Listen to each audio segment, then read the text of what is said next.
प्यारे बच्चों, एक उकाब और उल्लू में दोस्ती हो गई। उकाब बोला, भाई उल्लू, अब मैं तुम्हारे बच्चों को कभी नहीं खाऊंगा, मगर ये तो बताओ कि उनकी पहचान क्या है। कहीं ऐसा ना हो कि किसी दूसरे परिंदे के बच्चों के धोखे में उन्हें ही खा जाऊं। उल्लू ने जवाब दिया, भला ये कौन सी मुश्किल बात है। मेरे बच्चे सब परिंदों के बच्चों से ज्यादा खूबसूरत होते हैं।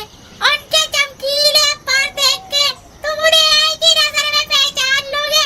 और बस बस बस बस, मैं समझ गया।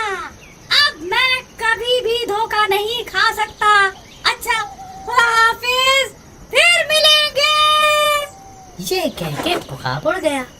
दूसरे दिन उकाब शिकार की तलाश में इधर उधर उड़ रहा था। उसे एक ऊंचे दरख्त की शाख पे किसी परिंदे का घोंसला नजर आया। घोंसले के अंदर 4-5 काले कलोटे बदशक्ल बच्चे मोटी और भद्दी आवाज में चू चू चू चू कर रहे थे।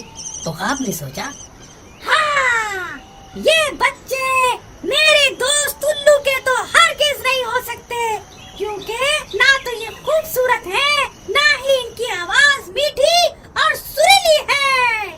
ये सोचकर उकाब ने उन बच्चों को खाना शुरू कर दिया। वो करीब करीब सब बच्चों को खा चुका तो उल्लू उड़ता हुआ आया और शोर मचाकर बोला, अरे अरे अरे, तुमने ये क्या कर दिया? अरे अरे अरे, ये तो मेरे बच्चे थे। उकाब घबरा कर उड़ गया और एक कौवे ने जो पास ही उड़ रहा था उल्लू से कहा,